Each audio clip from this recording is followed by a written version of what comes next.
the big news, obviously, with Tennessee is they've got one of their most significant players back. I was not surprised. I thought that Bru McCoy would be back. I didn't think he'd done near enough in college to prove himself. And especially with the injury, I thought it was a smart move to make. Now, did he hold out for some NIL money? I could blame him for that. Let's get to 4 downs. And it's brought to you by our friends at Dynasty Spas. And we love them. Bru McCoy not in the hot tub with us today, but maybe Cooper Mace will be. We'll see. 4 downs brought to you by Dynasty Spas. 4 Downs brought to you by Dynasty Spas, the most comfortable spas made in the United States of America, right here in East Tennessee. Drop in for the all-new showroom in Athens. Dynasty Spas, perfect for all 4 seasons. 4 Downs, presented by Off the Hook Sports. All right, so here we go. Cooper's going to lead us off. Cooper, what do people need to do if they want to take part of the program? It's pretty simple. It is this. Cooper Mays here. Hit like and subscribe. Coop here. First down. All right. First down with Bru McCoy, brought to you by Dynasty Spas. Why did Bru McCoy come back? You guys, I'm going to shamelessly plug my article that I wrote yesterday. Bru McCoy came back because of Nico Iamaleava. It's that simple. Iamaleava said last week, in case you guys didn't hear, that he was trying to recruit Bru McCoy to come back. And then Bru McCoy, I'm pretty sure, watched him play that Citrus Bowl. And then he made the move. And I'm going to interrupt for half a second. On the surface of this, I didn't buy it at all. When I read Caleb's column on offducksports.com, I thought it was one of the better things he's ever written. He's done a lot of great things. I believe there's a lot of this that is true. So please continue. I'm sorry to interrupt. It's okay. Yeah. So Nico was trying to recruit him. He said that last week. Then he saw Nico play the Citrus Bowl. The day after, you guys remember this? Last week, we were talking about how Tennessee's a favorite to land Texas A&M transfer wide receiver Evan Stewart. It came out on 3 yesterday. It was reported about 6 hours before Bru's announcement that Tennessee's decided to stop going after Evan Stewart. They have no interest in him. This all lines up for me to say they were cobbling some NIL money for Evan Stewart, and Bru McCoy came to them and said, I'm interested in returning. How much are you going to pay me? And they said, you know what? Let's redirect that NIL money to Bru McCoy. That's exactly how this went down, guys. And it was because he saw Nico playing the Citrus Bowl, and he thought, I can get enough NIL money to stay, and my draft stock can go through the roof if I'm the go-to receiver for this quarterback next year. It makes a lot of sense. And why they would turn their back on a guy that doesn't know their system, which they did, and you mentioned him. But listen, why not see that Nico doesn't spit the bit? I mean, I've seen quarterbacks that I thought were fantastic. Please hit the like and subscribe button. Great point by Dylan. If Joe was coming back, I'm pretty sure half the guys that came back wouldn't have. Youch. No offense, Joe. I love when you say no offense. You can say anything bad about somebody. No offense, Caleb, but your mom's really fat. So I've never met Caleb's mom. I want to cut that part out. And if I ever have an issue with Dave and I want to sue him over like verbal abuse at work, I'm just going to be like, this is what Dave said to me live on the show. That's right. It happened. Everybody saw it. Hit like and subscribe. I think it all makes sense with timing. And there's not, we talked about Juice Wells and all these other guys. Is there another guy, considering the injury, that you'd want to bring in to learn a new offense that you think would be a true dictating coverage type of wide receiver, which I believe Bru McCoy can be? I do not believe you can guard him with one man. That makes everybody else's job that much easier. Is there anybody else you would have taken in the transfer portal over keeping your own guy that did suffer a significant injury last year? No. And you were the one who, the injury looked freaky. I mean, really freaky on camera.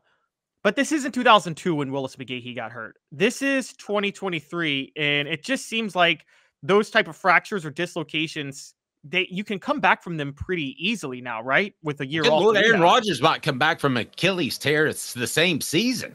No, he wasn't going to. He made all that up for attention. Well, aside from that, I mean, it was at least a talking point. I've just seen medical in my time. I've got a few more years on you. I've seen medical advances go from an ACL, you're never the same player again, literally, to an ACL, you probably need a year off. You might be the same player, to an ACL, you come back and you're fine, but it takes a full year. To now an ACL is like a 7-8 month process. So I've seen these things change over time, and I think that he can get incredible care at the University of Tennessee. But as I would rather pay, if I had to choose, and I'm curious what you say, You would rather pay an injured player who, I will tell you this, is considered one of the great leaders in that locker room. Okay, now I've given you other insight about practice and what goes into the program, but he's considered one of the great leaders, despite all the transfer and stuff. I'd pay that guy even with an injury before I'd pay the hottest transfer receiver out there. Oh, I think I agree. I think you do that. And also, I think Josh Heupel, look, Josh Heupel is a questionable talent evaluator at best based on what we've seen from him so far. So I think Josh Heupel at least is himself questioning his own talent evaluation. He knows what he has in Bru McCoy. That's when he hit a home run on. Because, look, Tennessee's 2022 season, you talk about dictating coverage, Dave. Bru McCoy's stats weren't there in 2022, but they don't have the season they have without Bru McCoy in 2022. Because you bring it up. I mean, that passing offense, one of the reasons Caleb Webb out there. Yeah, Caleb Webb playing the X. That's not good. Yeah, exactly. Ramel Keaton was so effective as a number 2 receiver 2 years ago because of the fact that Bru McCoy was rolling coverage over so much to his side after Cedric Tillman got hurt. And I mean, that's clear as day now. And Josh Heupel's got to be thinking, I know what I've got in Bru McCoy if he's fully healthy. I know what he's got in this system. He picked it up perfectly. You're right. Yeah, Mike Matthews, Chris Brazzell, all those guys. I think I told you, I think the receiver room is going to be fine. But I think Josh Heupel wants to load up because he himself is, he's not sure who's going to stand out. It was fine 24 hours ago. It can be very good now if he's 100%. 4 Downs brought to you by Dynasty Spas. How much Tennessee needed him coming back is kind of what we lead into. That'll be second down. Imagine having the best spas made right here in the U.S. They're right here in Athens. You can go there and they'll deliver them. DynastySpas.com, the best chemicals. And it's all right here local, made in the United States and really local, like East Tennessee. Dynasty Spas, Athens, boom. Cooper Mays here, second down. How much did Tennessee need him to come back for that wide receiver room? Scale of 1 to 10. Okay, in terms of need, 5, 6, maybe. I'm not saying it's not huge and helpful, but I'm just saying that I think the receiver room was going to be good without him next year, but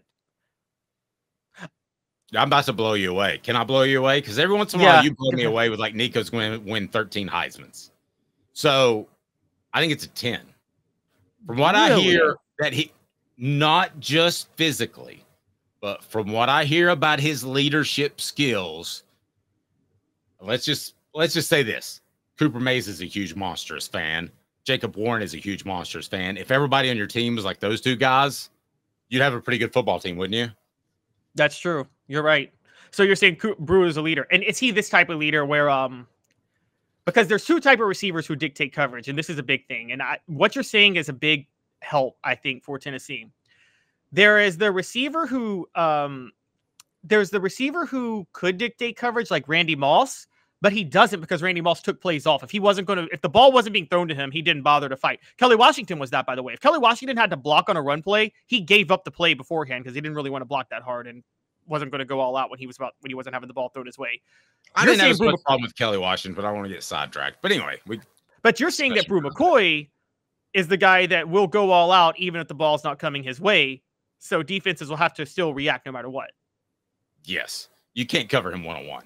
You cannot, unless you're in the NFL, you cannot cover the man one-on-one. Hey, well, what I'm saying is, I get what you're saying. The big thing with wideouts, though, even if you can't cover them one-on-one, a lot of times if the ball's not going their way on a play, they will take that play off if they're defense. Oh, yeah. Kelly Washington was that. No, he's a hell of a blocker on running plays. He's a hell of a blocker on screen plays. I think he's the exact opposite of that. You're right. Tennessee center Cooper Mays here. Third down. All right, so third down, talking about Bru McCoy being a Vol, which he announced yesterday. Where does he rank among, kind of tweaking this question a little bit, among the transfers that Tennessee has taken in or the returning players that were realistically in question? So I would include like John Campbell. I would include Cooper Mays. Who else should we include in there that is Amari Thomas, Keenan Peele? Yeah. Okay. So where would you rank him? In terms of value, I mean, I'm sorry, but he's behind Cooper. He's behind Keenan Peele. He's behind Amari Thomas. Because those fill major needs. Like those 3 are at positions that Tennessee would have had an issue next year if they didn't have them. I can't say Tennessee would have had an issue. I won't go hardcore with you, But I think considering the depth of Tennessee's defensive front, I would put him at third behind Mays and Peely. But we're not. So you put him ahead of Amari Thomas. Yeah. And I love Amari. Okay.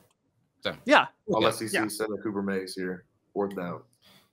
Now this one might infuriate people, but that's what we tend to do. Bru McCoy can be the best wide receiver since blank. Well, you and I both. One just won the Blitnikoff Award. Yes, you and I both agree on this because we talked about it beforehand. Jalen Hyatt. I mean, it's got to be Jalen Hyatt just on production alone. I understand if you say like actual talent and ability, but in just production, it's like, is this? I mean, would it be anybody but Jalen Hyatt? Hit like and subscribe. Now, here's my argument against Hyatt. Now, Caleb and I both thought he was a product of the system. We were wrong. He went through pro day. He got drafted, and he's having an NFL future, which is fantastic. He's not just a product of the system. However, I think there are other guys that could have done what he did. Tennessee might have one on their team right now named Squirrel White if they can get things open on the outside and they have competent quarterback play. So I still think to some extent Jalen Hyatt was a product of the system. Not as much as you and I thought. Now, I think part of that is because of your wide receiver play, Caleb. So if you don't have Bru McCoy opening things up for underneath for Squirrel or whoever it is, I think that's the major issue more than just the leadership aspect of it. But I would say the best since, help me, you go back, go pre Jalen for me. There is Jawan Jennings, who I think everybody loved, who you talk about was that leader. He was that type of receiver that was a leader, even though he was a receiver and you always question those. But like Jawan Jennings was that.